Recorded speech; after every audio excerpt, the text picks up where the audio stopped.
nome de Jesus. Em nome de Jesus.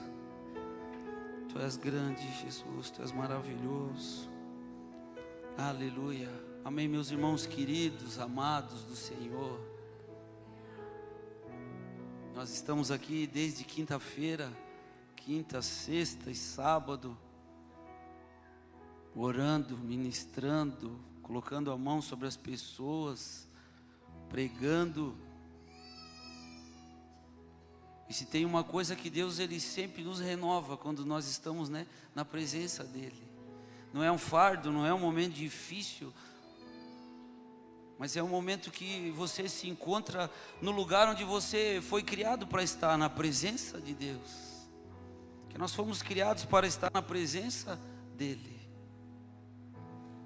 E essa noite eu não venho com uma palavra tão gloriosa, talvez para você. Eu não sei como foi o seu ensinamento, como você recebeu a palavra de Deus e qual o seu nível de intimidade, de relacionamento com a palavra, com o Espírito Santo. Mas de alguns meses para cá, o Senhor vem restaurando e falando muito sobre a presença dEle, sobre a fé, sobre o Espírito Santo. Ele nos assiste, Ele nos ajuda, Ele é o nosso amigo, e Ele vem dando uma direção para nós, que haverá muito brevemente um derramamento da sua glória, da sua presença, onde nós estaremos reunidos num lugar, num ambiente, e o único foco, o único desejo é receber. A Bíblia aí, várias pessoas têm falado. E nós aguardamos aquele momento onde o Espírito Santo cairá sobre nós. Sabe, o de repente de Deus, Ele vai soprar o vento sul, o vento norte. Você vai ouvir um barulho, o seu coração vai ser aquecido. E a partir desse momento você não será mais o mesmo. Só que também há uma responsabilidade minha e há uma responsabilidade sua de sermos mordomos fiéis de tudo aquilo que Ele tem colocado nas nossas mãos para fazer e para realizar. Hoje eu não queria pregar aqui em cima, mas se eu ficar aqui embaixo, vocês não vão me ver. Então eu pregar aqui em cima é algo bom para você e é algo bom para mim. Mas em nenhum momento eu sou melhor do que você, eu sei mais do que você, eu tenho mais sabedoria. O meu vocabulário é um vocabulário simples. Mas desde o primeiro louvor, nós temos cantado e adorado a Deus sobre a santidade de Deus, que Ele é santo, que Ele é santo, e que Ele é santo, e que a santidade dEle, isso tudo é muito bom, porque é uma parte que o Senhor espera de nós, que nós, como um coração quebrantado e contrito, exaltemos e bendizemos o Seu nome em todo momento. Só que nesse momento, quando eu estou com as minhas mãos levantadas para Ele, sobe como incenso agradável ou não? Há uma responsabilidade também de eu me manter de alguma forma. Deus não espera uma perfeição de mim, porque Efésios fala que até que nós cheguemos a uma estatura, a uma medida, a um lugar. Então até lá eu vou crescendo dia após dia. Mas há uma responsabilidade diariamente. Sexta-feira eu estava ministrando aqui sobre discernimento, de tempos e estações. E na hora que eu estava ministrando, eu soltei uma frase que aquilo ficou na minha cabeça, porque parece que no inverno as pessoas são mais santas do que no verão. Há uma santidade muito aflorada no inverno nas pessoas. Agora no verão se aflora algo muito sensual, algo muito pessoal, algo que às vezes acaba entristecendo o Espírito Santo. Porque no inverno é um tempo de reflexão, é um tempo de descanso, você fica muito mais em casa. Agora no verão não, você verdadeiramente tira a sua roupa e esquece de que você carrega o dunamis, um poder, uma virtude, algo que nós não conseguimos imaginar, que aquilo que o pastor Ezequias ministrava aqui esses dias, o Espírito Santo. E essa noite eu queria falar um pouquinho sobre caráter e santidade, porque se o pecado ele me arrasta para longe de Deus, um caráter apurado, a santidade, ela me leva para perto do Senhor. No tabernáculo havia ali 3 partes, e você ia adentrando naquele lugar lá. Pela misericórdia de Deus, você estava ali onde tinha o maior número de pessoas, no átrio, e tinha o santo dos santos, e depois tinha um lugar santíssimo. E a santificação na minha vida, na sua vida, ela tem algumas fases. E nós não, em alguns momentos da vida, talvez você vai fracassar, você vai errar, mas você não pode olhar para trás, você precisa continuar olhando para frente, que você está num processo de santificação. Você está num processo de mortificar a sua carne. Aquele guardião familiar, que às vezes é um espírito que já agia na sua bisavó, na sua mãe, e ainda é um pouco aflorado na sua vida. E eu queria começar lá em 1 Coríntios 1, o versículo 1 e o 2, dependendo da sua tradução. Essa tradução aqui, a King James, não é atualizada. Tem a versão ARA, que é muito parecida também, a NAA, a NVI. Paulo está falando aos Coríntios, uma igreja muito agraciada nos dons, uma igreja muito aflorada, e ele diz assim: Paulo, chamado para ser um apóstolo de Jesus Cristo pela vontade de Deus. Então ele é chamado para ser um apóstolo pela vontade de Deus, não pela vontade dele, não porque ele quer, não porque ele acha legal, mas Deus chamou ele para ser um apóstolo. A igreja de Deus que está em Corinto, a igreja de Deus que está aqui em Joinville nesse momento, para os que são santificados em Cristo Jesus, vírgula, chamados para serem santos. Talvez a sua tradução diga assim, chamados santos. Essa versão católica, uma das mais antigas, ela diz assim, chamados para serem santos, porque há uma diferença, alguém te chamar de santo e Deus te chamar para ser santo. Porque quando a gente fala de chamado, a gente já, muito rapidamente, a gente já pensa em executar algo, fazer algo, servir ao Senhor. E nós somos muito aflorados para entregar as nossas mãos para Deus e fazer, trabalhar, suar, isso também é bom. Mas seria muito melhor se primeiramente eu olhasse para dentro de mim e visse a minha história, qual que é a minha motivação? Como está o meu caráter? Como estão as minhas leis morais? Porque a carta aos Romanos é uma carta muito linda, e ela doutrina a igreja até o capítulo 10, é muita doutrina, é muito ensino. E Paulo ele ensina muitas coisas ali, e ele começa também lá no capítulo 1, no versículo 7, ele diz assim, aqueles que estão em Roma, chamados para serem santos. Porque, sei lá, 40, 50 anos atrás, na história da igreja, alguns irmãos, eles se reuniam, eles começaram a doutrinar e colocar alguns usos e costumes na igreja, e eu entendo que eles começaram com um coração muito singelo e generoso diante de Deus, mas eles partiram para um outro abismo também, exigindo o exterior e deixando o interior de fora. Só que de um tempo para cá, a internet é muito boa, mas há muitas pessoas na internet falando da hipergraça, falando para você ser do jeito que você é. E de tantos e tantos, escândalos que custa caro para o nome de Jesus o escândalo. Custa caro quando a pessoa filma lá na internet aquele escândalo, custa caro para o nome de Jesus. Custa caro para o Evangelho de Deus, quando as pessoas estão usando do altar para replicar uma informação que ela não é verdadeira aqui dentro.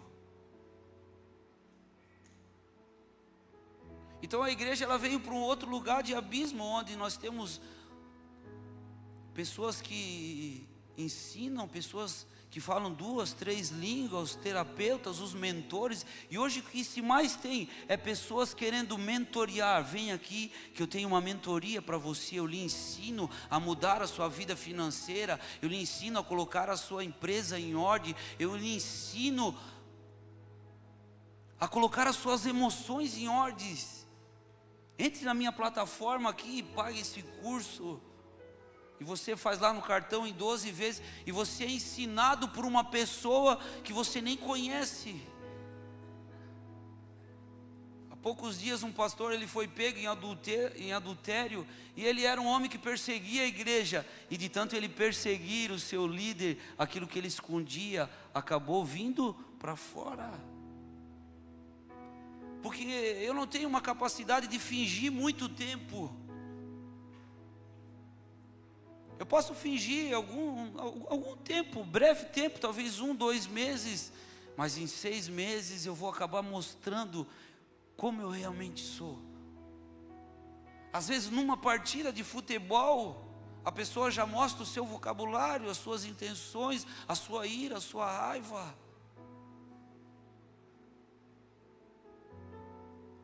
Então, o dom é muito importante e o talento nós temos que buscar. E uma coisa que nós precisamos pensar muito nesses dias e refletir, que o caráter, ele vai andar muito junto com o poder de Deus.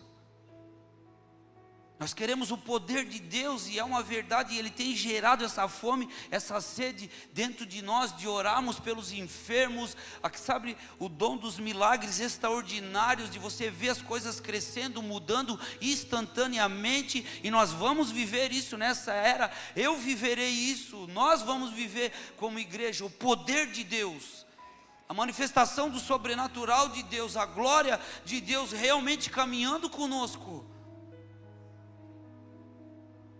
Mas nós também precisamos restaurar o nosso interior, para que eu não seja um escândalo no meio da igreja,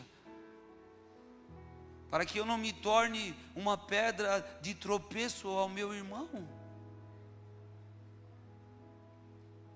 Então eu tenho que focar no meu caráter, como anda a minha santidade, como eu estou, porque 1 Timóteo 3,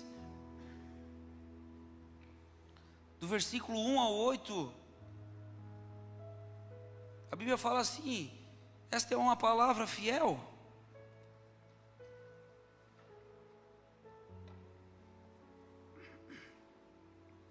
Se alguém deseja o episcopado, excelente obra, se alguém deseja servir, se alguém deseja se apresentar a Deus, se alguém deseja ser um supervisor na obra do Senhor, se você quer fazer algo para Deus, você deseja algo muito bom. E no versículo 2 ele diz assim: convém, pois, que o bispo, que essa pessoa que se apresenta, seja irrepreensível, marido de uma mulher, vigilante, sóbrio, honesto, hospitaleiro. E aqui no meio a gente encontra um dom, apto para ensinar. No 3 ele diz assim: não dado ao vinho, não espancador, não cobiçoso de torpe ganância, mas moderado, não contencioso, não avarento, que governe bem a sua própria casa, tendo seus filhos em sujeição com toda a modéstia. Porque se alguém não sabe governar a sua própria casa, terá cuidado da igreja de Deus? Não neófito, para que, se ensoberbecendo, não caia na condenação do diabo. Convém também que tenha um bom testemunho dos que estão de fora, para que não caia em afronta e no laço do diabo. Até aí. Então ele fala de traços do interior da pessoa, do seu caráter. Por exemplo, a honestidade. Seja sim, sim, e não, não, aquilo que você fala. E às vezes a gente, chega na igreja com aquele sorriso, mas o nosso mundo caiu, a gente está cheio de dificuldade, e alguém pergunta para você, às vezes o seu próprio pastor que ministra a sua vida, pergunta para você, como você está? Está tudo bem? Mas na verdade aqui dentro está em ruínas. Eu preciso ser honesto comigo mesmo.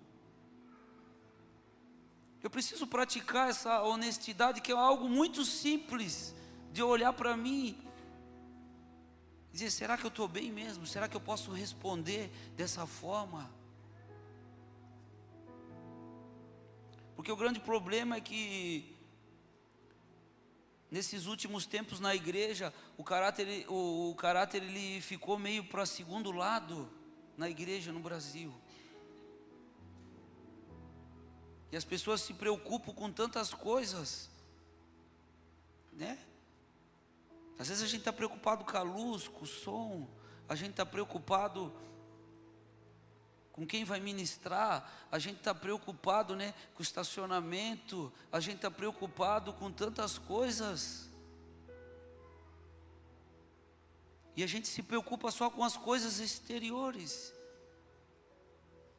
Isso é muito preocupante, porque a gente avança naquilo que é exterior e a gente retrocede naquilo que se diz interiormente.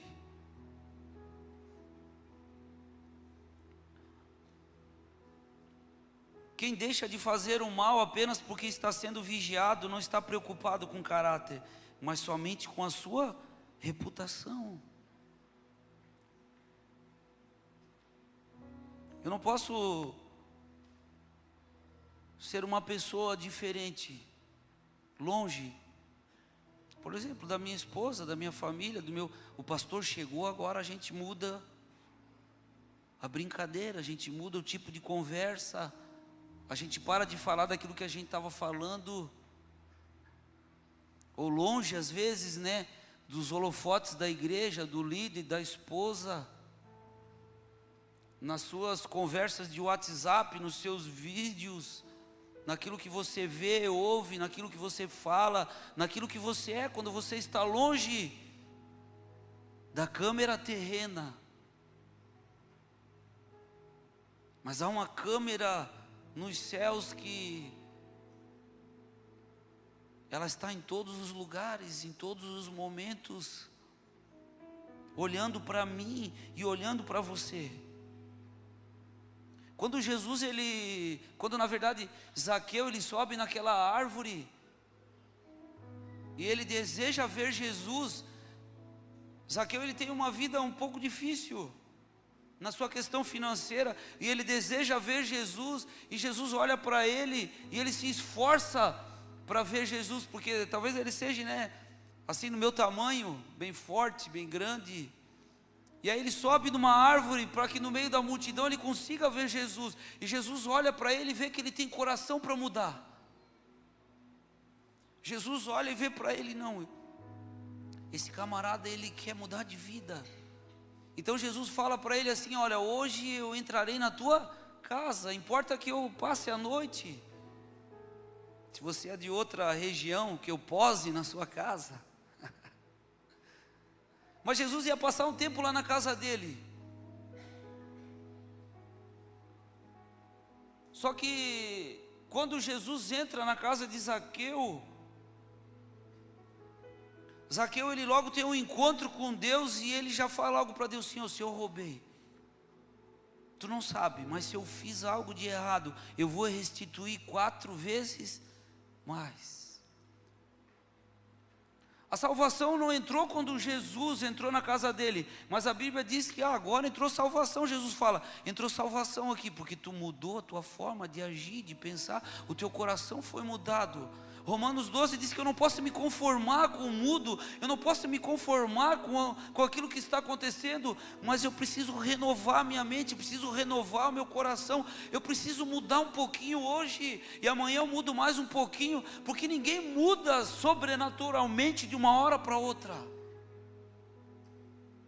Quando você coloca o seu carro lá para fazer uma revisão, talvez teve tempos que você vai revisar o motor, outra hora você vai revisar os freios, outra hora você vai revisar a elétrica.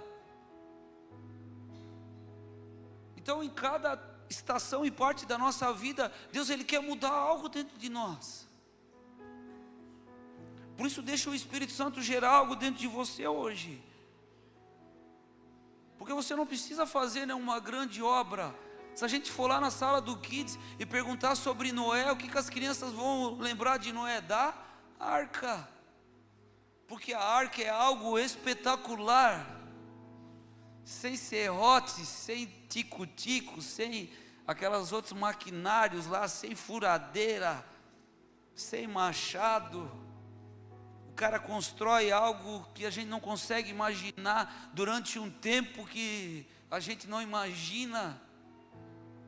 Mas quando Deus olha para Noé lá em Gênesis 6:9,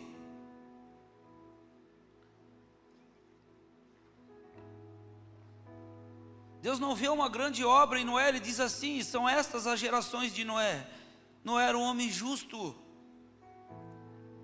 e íntegro entre os seus contemporâneos. No meio daquela galera toda, Noé andava com Deus. Noé era um cara espetacular. Ele não era um cara que foi conhecido pelo que ele fez, mas ele foi reconhecido por Deus pelo seu. Talvez você é uma pessoa que trabalhe mais do bastidor, você não aparece tanto, mas você tem um coração, você é justo, você é fiel, você pratica a justiça, você é generoso. Então Deus olha para você de uma ótica tremenda, porque você pratica aquilo que deve ser praticado por primazia, por primeiro. Porque antigamente, a teologia da prosperidade, ela dizia que você tem que ter um bom carro, uma boa casa, uma casa na praia e tal, mas eles nunca estudaram a vida de Jó. Porque Deus queria que Jó vivesse um segundo momento, uma segunda fase, e Deus toca na vida de Jó, ou Deus abre uma porta para que Jó pudesse entender que Deus tinha para ele uma nova medida. Então ele passa por um tempo difícil, ele passa por uma tempestade, mas Deus estava vendo ele, Deus estava notando ele. Porque em toda a Bíblia, se você pegar, o ser vem antes do fazer.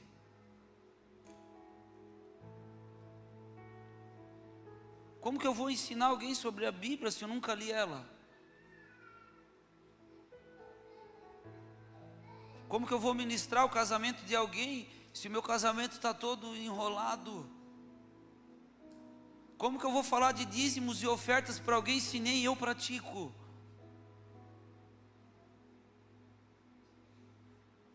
Como que eu vou falar de justiça ou de santidade se eu não consigo nem chegar no horário correto do culto? Eu não me preparo para estar na casa de Deus. Eu não chego nem uns 5 minutos antes para levantar a minha mão e interceder para aquilo que vai acontecer. E aí sabe o que acontece? A gente fica à mercê de outras pessoas. A gente fica à mercê do que os outros vão pregar, do que alguém vai ministrar. E olha o que diz 2 Coríntios 3:2. Paulo falando aos Coríntios novamente, ele diz: vocês são a nossa carta. Eu e você somos a carta que Joinville está lendo e vendo, escrita em nosso coração, conhecida e lida por todos. Daniel 6:4, eu acho um texto sobrenatural. Diz assim: então os presidentes e os príncipes começaram a procurar um pretexto relacionado com a administração do reino para poderem acusar Daniel. Mas não conseguiram encontrar esse pretexto, nem culpa alguma. Porque ele era fiel e não se achava nele nenhum erro e nenhuma culpa.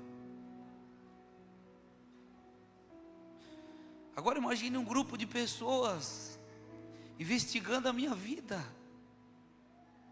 Imagine um grupo de pessoas investigando o meu celular, o seu celular, a sua vida, onde você compra, aonde você empresta, o que você faz, aonde você trabalha. Imagine só pessoas, um grupo de 10 pessoas durante 30 dias investigando a sua vida, onde você vai, para onde você olha, o que você faz, aonde você paga.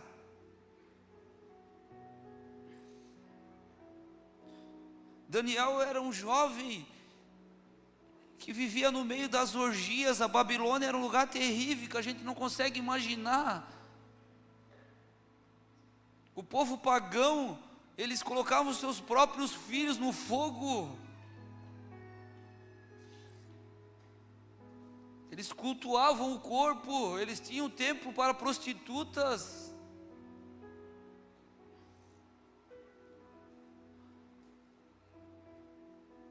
E Daniel, no meio desse tempo difícil, a Bíblia diz que ele era fiel, ele era um jovem.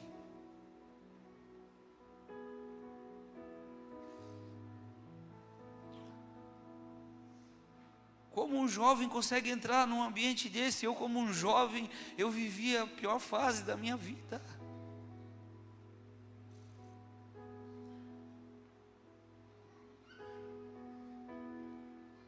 Provérbios 10:9 diz assim: quem anda em sinceridade ou integridade anda seguro, mas o que perverte os seus caminhos será conhecido. Isso tem acontecido muito nos nossos dias, e que o Senhor guarde o meu coração, e que o Senhor guarde o seu coração, para que aquilo que a gente esconda não venha a ser conhecido.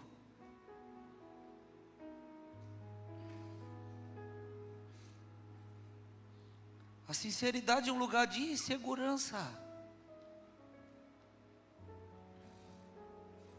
1 Timóteo 4,12 diz assim: ninguém despreze a tua mocidade, mas seja exemplo dos fiéis na palavra, no trato, no amor, no espírito, na fé, na pureza. Ele está falando que a pessoa pode ser um exemplo. No meio de uma geração corrompida, nós podemos andar na contramão daquilo que está acontecendo lá na sua empresa, na sua rua, na sua família. Você pode andar na contramão, você pode ser um exemplo para sua mãe, para o seu pai, para o seu chefe. Ou se você tem uma empresa, às vezes a gente vai, lá na empresa do Otávio fazer um breve devocional lá, e é algo tão sobrenatural, porque é alguém que para toda a sua empresa, todos os seus funcionários, para meia hora ali, 20 minutos, meia hora, falar das coisas de Deus. Na segunda-feira de manhã, no primeiro instante da semana, o cara para tudo.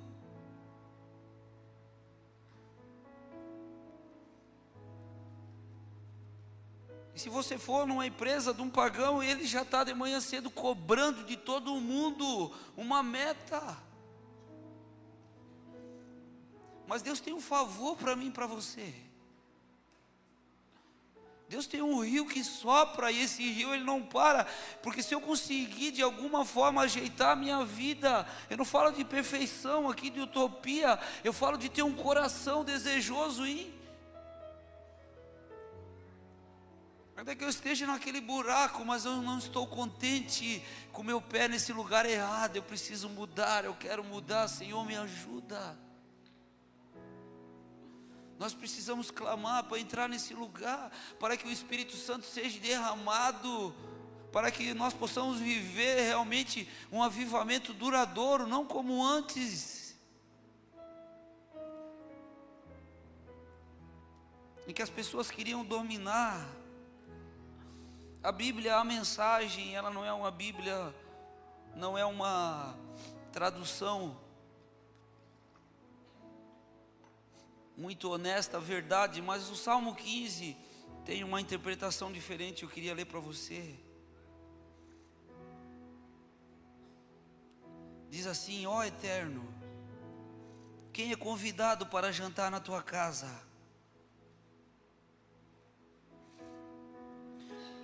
O que fazer para entrar nessa lista? Ande direito, faça o que é certo, fale a verdade, não machuque o seu amigo,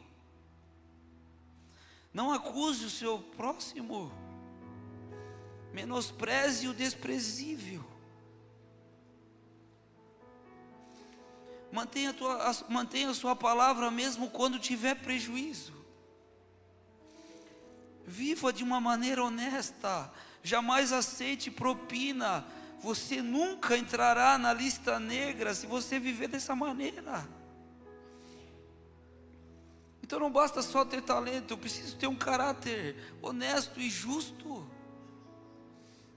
para que eu persevere, para que eu continue.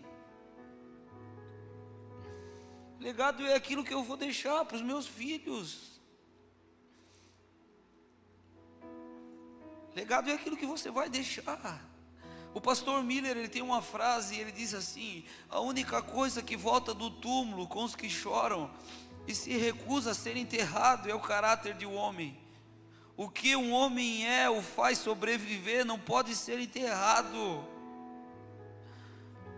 Por isso o sangue de Abel, ele é um testemunho para mim e para você até hoje. Por causa da ira do seu irmão, por causa da inveja do seu irmão. O seu irmão o matou porque não tinha um caráter justo para fazer aquilo que é correto. Mas o sangue de Abel, a justiça, o jeito como ele praticava, o jeito como ele se achegava diante dele, o jeito como ele buscava a Deus, o jeito como ele queria se apresentar a Deus, nunca foi enterrado, porque o caráter de uma pessoa justa, caráter é aquilo que eu sou no meu íntimo, no meu mais profundo. E aqui é muito difícil. Caráter é quando você senta à mesma mesa que Judas e consegue servi-lo com amor, mesmo sabendo que ele vai te trair. Não importa quem é Judas, importa quem é você. E nós ministramos essa palavra porque um dia, quem sabe em um tempo muito próximo, nós podemos viver isso aqui. Por causa da dureza do meu, eu não sei o seu coração, mas eu tenho às vezes um coração duro.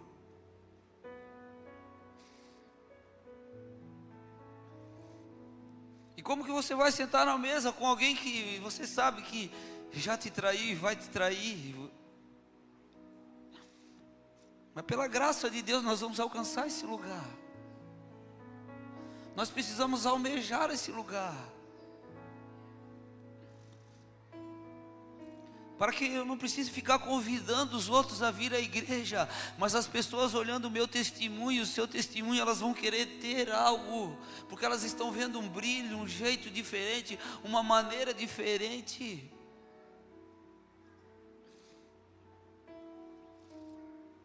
Não vamos olhar aqui para o autor do texto, mas Arnaldo Jabur, ele fala sobre reputação e caráter, e ele diz assim: as circunstâncias entre as quais você vive determinam sua reputação. As circunstâncias falam daquilo que está ao teu redor. A verdade em que você acredita determina o seu caráter. A reputação é o que acham que você é. O caráter é o que você realmente é. Reputação é o que você tem quando chega uma comunidade nova. O caráter é o que você tem quando vai embora. Quando você chega a um ambiente novo, tudo é muito bom, mas depois de algum tempo você vai deixar um rastro ali. Eu vou deixar um rastro naquele lugar. Será que as pessoas vão ter saudade? Será que as empresas onde você já trabalhou, será que o seu chefe tem saudade de você?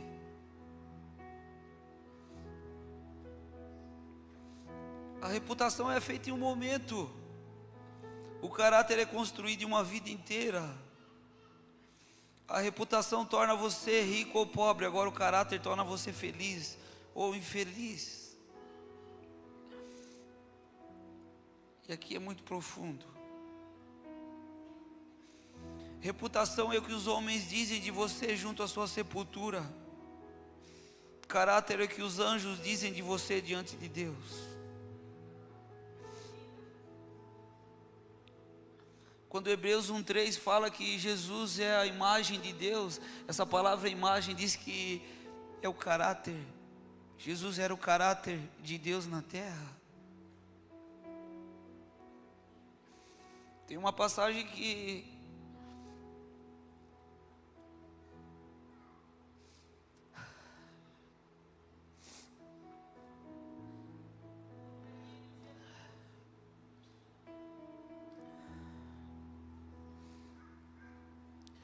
Jesus ele faz uma grande multiplicação,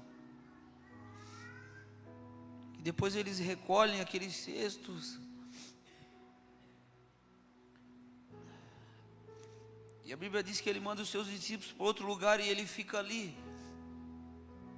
Agora imagine Jesus saudando aquelas pessoas. Será que ele fez que nem eu, né? Deu só um tchau para todo mundo? Eu vejo Jesus abraçando todo mundo, liberando uma palavra. Naquela multidão de gente, ele se movia num lugar de íntima compaixão.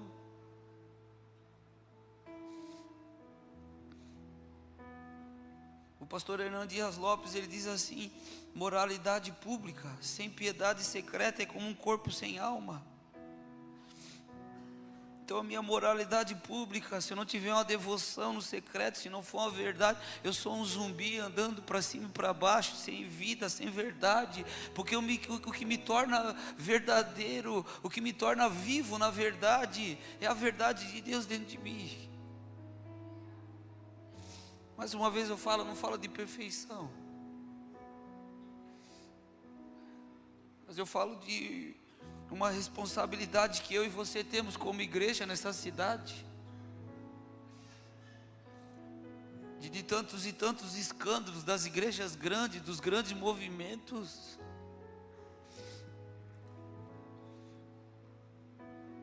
A falta de caráter cria uma plataforma para a destruição da intimidade com Deus e as pessoas de bem. Talvez seja por isso que a gente não veja tantos milagres e tantas coisas extraordinárias no Brasil. Um povo que clama, um povo que busca.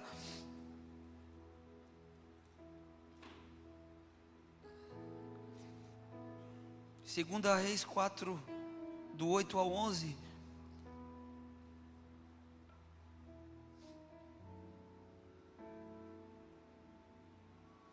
Feche os seus olhos um instante. Jesus, Tu és maravilhoso, Jesus.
Se tu olhar, Senhor, pra dentro de mim, nada encontrarás de bom, mas um desejo eu tenho de ser transformado. Preciso tanto teu perdão, dá-me um novo coração, Dá-me um coração igual ao teu. Dá-me um coração. Aleluia. Segunda Reis 4:8. Certo dia Eliseu passou por Sunem, onde morava uma mulher rica, que insistiu para que ele ficasse para uma refeição. Assim, todas as vezes que passava por lá, entrava para fazer uma refeição. E ela disse ao seu marido: vejo que esse que passa sempre por aqui é um santo homem de Deus.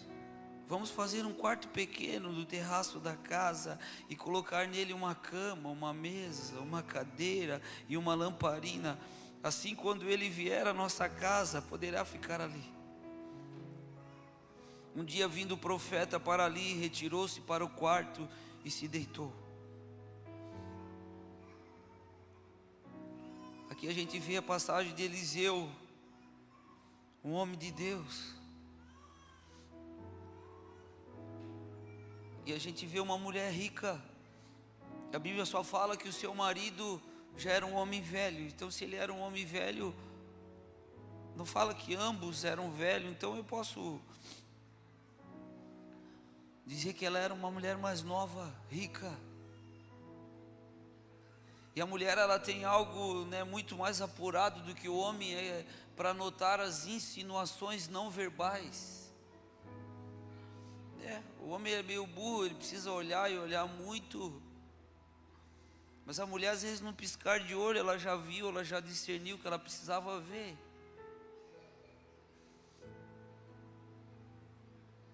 E aqui ela tem uma percepção muito apurada de Eliseu. Aí eu pergunto para mim, pergunto para você: por onde você tem passado? Como você trata o sexo oposto? Será que na empresa onde você trabalha, será que a secretária, o sexo oposto que trabalha lá, pode dizer para você que você é um santo homem de Deus, ou uma santa mulher de Deus? Será que o seu traje, a maneira como você conversa e age,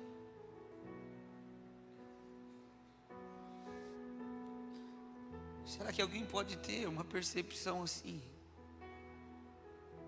de nós?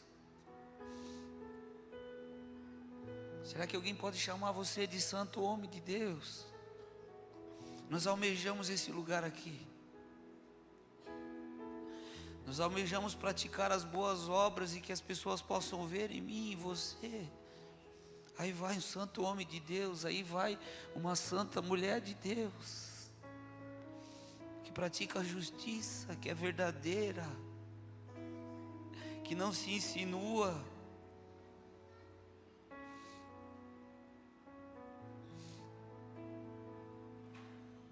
Eu sei que falar de caráter é algo muito difícil, porque todos nós erramos.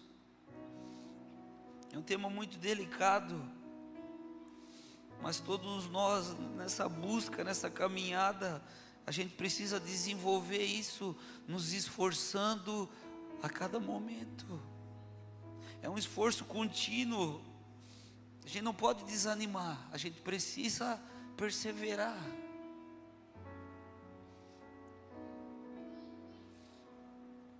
A palavra caráter em latim, ela tem a origem na palavra que significa marca ou qualidade distinta. Então, o caráter é aquilo que me marca, aquilo que me identifica, aquilo que me define. Imagine e pense você nessas perguntas que eu vou fazer para mim e para você. Que qualidades me identificam? Que qualidades identificam você? Elas são positivas ou negativas? Quais marcas tenho deixado por onde eu passo? Quando as pessoas ouvem o meu nome, o que podem pensar? Quando os seus valores, princípios são testados, você mantém o caráter?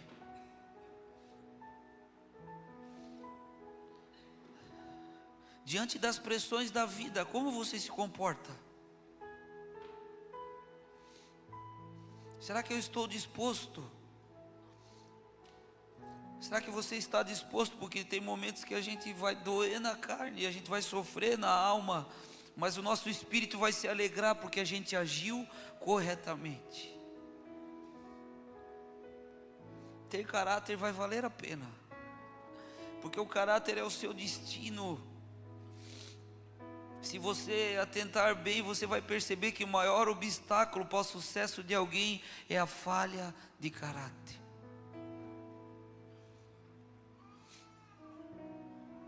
Não importa o tipo de pessoa que você é agora, ou alcance de sua influência, você vai enfrentar tentações pessoais, desafios e pressões como qualquer um, e apenas um caráter fundamentado vai sustentar você. Porque caráter é mais fácil de manter do que recuperar. Quando perdemos a confiança da família, dos amigos, é muito difícil reconquistar. A sua personalidade pode abrir muitas portas, mas só o seu caráter pode mantê-las abertas. O seu caráter não é o seu dom, mas seu dom é validado. Ele vem com muito mais poder, com muito mais ousadia quando nós temos caráter. E quando o seu caráter não é cuidado, ele vai começar a escoar, e o seu dom perde o poder ético que o impulsiona. Manter o caráter vai proteger aquilo que você tem conquistado na presença de Deus. Mateus 7:21 diz assim: nem todo que me diz Senhor, Senhor entrará no reino dos céus, mas aquele que faz a vontade do meu Pai que está nos céus. Porque às vezes a gente é muito bom de dominar o próximo, mas às vezes é difícil dominar a nós mesmos.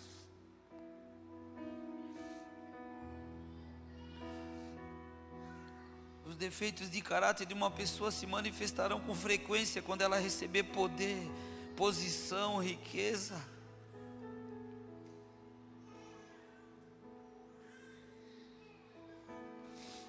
Uma pessoa de caráter nos dá uma perspectiva de que todos os seres humanos costumam ser e o que a maioria de nós no fundo deseja ser.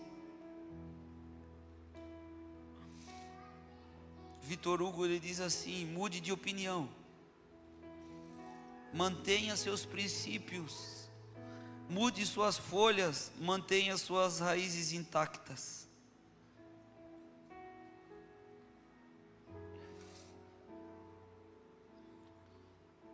Eu quero terminar aqui. Tinha muito. Está muito difícil.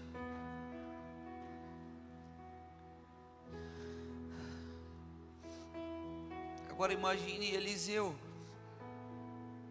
quando ele está no seu lugarzinho, no seu quarto, e chega Naamã com toda aquela comitiva, com ouro, com prata, com presentes, com joias. Eliseu sempre deu muito bom testemunho para Geazi. E esse testemunho aqui é tremendo, porque Eliseu, ele não estava preocupado com aquilo que era terreno, com o ouro, com a prata, com as boas túnicas. Eliseu não estava preocupado com o iPhone, com um bom carro, com aquilo que estava na moda, porque Eliseu nem saiu do seu lugar. Agora imagine uma pessoa importante chegando na sua casa, ou naquele momento que você está orando, lendo a Bíblia.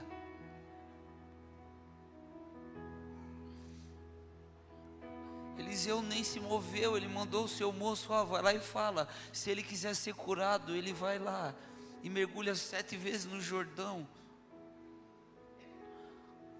porque eu estou aqui agora adorando meu Deus, e esse é o lugar mais importante que eu tenho, esse é o lugar precioso, aqui Deus vai me ajudar, Ele vai me manter firme nesse lugar. Por isso um bom caráter ele não vai ser formado num mês ou numa semana, ele é criado pouco a pouco, um contínuo esforço hoje, um contínuo esforço amanhã. Nós precisamos desenvolver o nosso caráter, porque imagine quantas vezes José não foi tentado, até aquela mulher agarrar ele, quantas vezes ele não viu uma piadinha, quantas vezes aquela mulher não pressionou ele, e ele foi aguentando, até o dia que ele suportou aquilo que era mais importante para ele. Eu perco o meu lugar, eu perco o meu lugar de visibilidade, mas a presença de Deus eu não quero perder.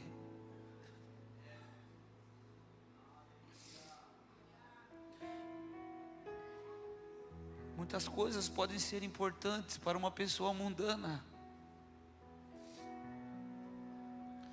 mas para o cristão dos últimos dias só uma coisa será necessária. Só uma coisa será necessária. Você pode viajar o mundo, você pode gozar do seu dinheiro, da sua vida, de tudo aquilo que é bom e agradável.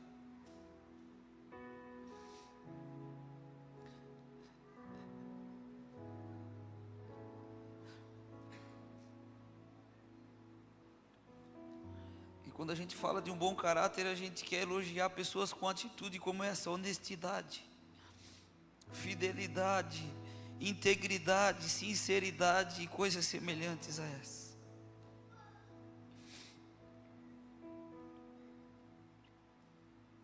Quem é você quando ninguém está olhando? Eu sei que essa definição ela é muito confrontadora para mim e para você. Obviamente é muito difícil, mas eu preciso pensar como eu estou agindo no privado.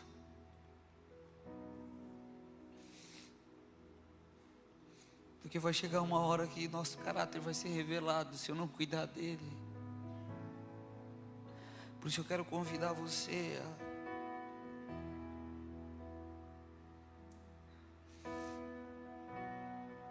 a nossa referência é Jesus. Nós olhamos para Ele.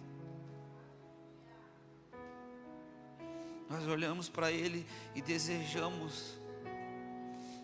Eu sei que Deus tem uma história para você. Deus tem algo único para você, porque você é único. E tomara que você não morra como cópia de alguém, mas que você morra como uma cópia de Jesus, ou como uma pessoa original, como Deus te chamou para ser. Desejando aquilo que é celestial, desejando aquilo que é eterno, buscando os dons com toda a fúria, com toda a fome, com toda a sede, mas também desejando ter um caráter para que o poder de Deus comece a fluir, para que o poder de Deus comece a fluir com mais intensidade, para que nós possamos realmente sermos uma igreja gloriosa, sabe? A igreja que Jesus vem buscar, ela não é uma igreja que vive só de mover. Tem dias que Deus vai servir só pão, então coma o pão. Quando Ele servir o vinho, se alegre na presença de Deus. Mas hoje é um dia que Deus quer gerar dentro de mim, dentro de você, um arrependimento genuíno, uma mudança.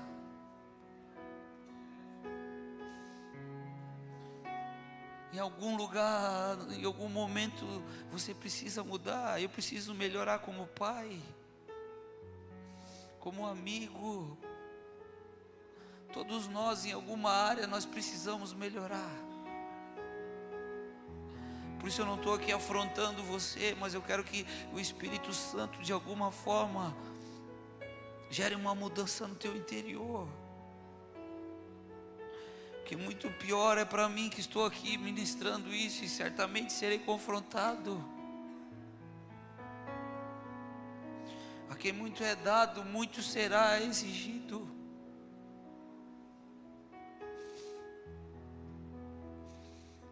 Fique de pé comigo.